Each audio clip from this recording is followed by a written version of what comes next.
On a fall afternoon at De Maria, a year-old restaurant in New York's Nolita neighborhood, the flat city light pours in from a wall of windows onto square tables covered in worn pistachio green and navy leather.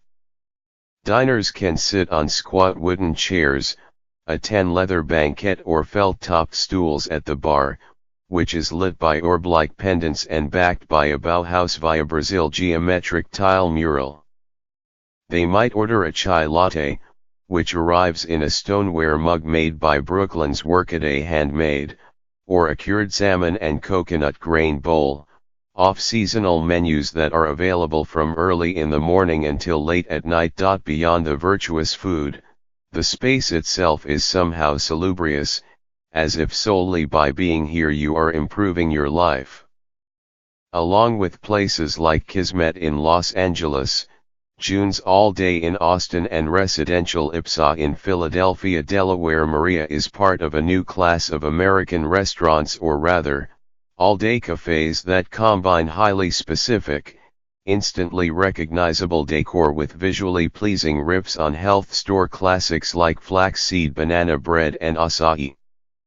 These new cafes, all of which owe a debt to New York's abstemious dimes, which opened in Chinatown in 2013, present amiable aesthetic experiences that feel ready-made for Instagram.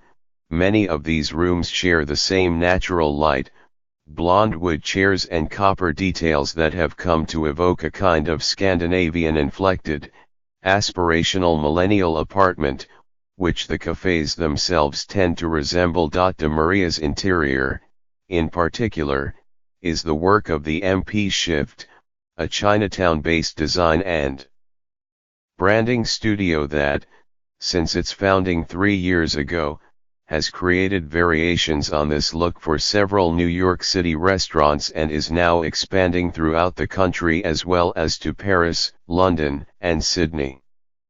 The studio was established by Amy Morris and Anna Polinsky, the M and P of the name, plus Shift as in late, who met a decade ago through mutual friends, when Morris was a marketing consultant and Polinsky was a managing partner at a culinary events company. The young chefs and restaurateurs they encountered in those jobs were often interested in developing independent projects but lacked the proper guidance, so the two women decided to build an agency that consolidated graphics, interiors, and brand direction. If it's well established that we eat with our eyes, then the MP Shift is selling a related truth. In our digital age, a restaurant's interior must be as satiating as its food. Officially, Morris and Polinsky have little to do with what's on a client's menu, aside from its logo, typefaces, and layout, but they have tended to partner with chefs who prefer serving things like cerulean spirulina smoothies and magenta-hued radicchio salads that feel intended for future snapshots. The plating, too, reflects an understanding of what appeals to these restaurants' intended psychographic. It's heavy on swooshes of creamy sauces and bright, clashing layers of tropical fruits or local vegetables in flattened, de Kooning-esque compositions, often rendered atop wide, shallow clay plates and bowls. The MP Shift doesn't tell the kitchen staff how to assemble their ingredients, but they don't need to. Chefs these days must think as much like designers as they do cooks. Indeed, their success depends upon it. What the MP Shift does do is help ensure that this all-day fare remains visually appealing no matter the hour, while also providing a growing community of urban freelancers a sort of idealized living room as office, allowing a public space to masquerade as a private one. In the morning, everyone is on their laptop here. People are spending more time in restaurants as their third space, Morris says of De Maria, referencing a concept by the urban sociologist Ray Oldenburg, who argued in 1989's The Great Good Place that communities thrive in social spaces beyond homes and offices. These days, she says, you're asking for a restaurant to be more than just food. Restaurants, of course, have always been about more than just the food, whether it was New York's Four Seasons, designed in the international style by Philip Johnson and William Pullman in 1958, or the organic austerity of the French Laundry, opened in Napa County in 1978, which for decades has defined a particular indoor-outdoor Northern Californian reverie. Meals worth traveling for are usually complemented by service and decor that's meant to soothe, excite, or even dazzle in person. But now that every diner has a camera in her handbag, restaurateurs have been forced to acknowledge that what they're creating is not just a place where people consume meals but an aspirational space that, for many who experience it, exists only online. So even casual cafes, the sort that the MP Shift often designs, have to be stunning and distinctive enough to woo potential diners. Morris and Polinsky's projects often reflect the idea that these places become most enticing when filled with the same global, minimalist details: imported tiles, Alvar Aalto stools, oak tables, that appeal when encountered on social media, whether in pictures of other restaurants, or even of homes or hotels. They asked me to open a Pinterest account, says Gonzalo Gout, the co-owner of Verde, an erstwhile salad counter in New York's Chelsea neighborhood, who hired the MP Shift in 2016.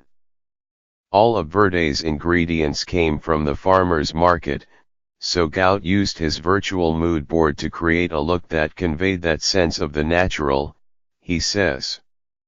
Following this exercise, Morris and Polinsky built a dramatic counter of triangular slices of green and pink marble, which also adorned the facade as terrazzo. The final touch was the logo, with the restaurant's name rendered in a fat, cheery pink and green sans serif. As Morris and Polinsky's portfolio grows, new clients increasingly reach out because they want to replicate a detail that they've seen only in photographs. In Houston, Kelly Barnhart will soon open Vibrant, an all-day cafe serving adaptogenic potions and grain salads out of a former laundromat. She was impressed with De Maria after seeing the space in a magazine, and brought the MP Shift on as consultants last spring. Working with Lake Flato, a local architecture firm, Barnhart plans to install long, leather-clad L-shaped banquettes, vintage Tobias Scarpa lamps and drawings by the New York artist Karen Haas, whose work abstracts patterns she finds in nature. The room's look will probably feel familiar, comforting, even. But having become known for an identifiable style over the past few years, Morris and Polinsky are now at pains to escape its tyranny. Back at De Maria, Polinsky points out a geometrically patterned wall inspired by kintsugi, the Japanese art of repairing broken pottery with thin threads of lacquer mixed with precious metals, that they created by filling cracks within the restaurant's vintage subway tiles. Potential clients constantly request this motif, but Morris and Polinsky aren't interested in replicating it. Likewise, they avoid privé chairs and parti-colored Max Lamb marble. It's so easy for our clients to say, "We should do a pink place with mid-century chairs," Morris says. But we don't want them to fall into that trend. We don't want them to say, "Let's put avocado toast on the menu." Instead, one of the MP Shift's new European clients is adopting a primary colored palette that seems inspired, in part, by another recent internet phenomenon, the resurgence of the designer Ettore Sotsas and his Memphis group.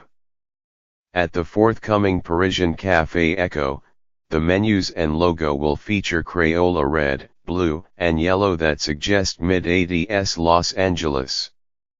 Morris and Polinsky predict Europe's next trend-driven restaurant interiors might include angular serge mouille sconces and chrome seating, formica counters, and linoleum floors. In this context, these mundane American surfaces would likely feel modern. Though soon enough they, too, will be retired, making way for a new aesthetic to serve a new generation of diners who need to rest their phone on a lambent tabletop, order a hemp milk cordido and, perhaps, post a photo or two.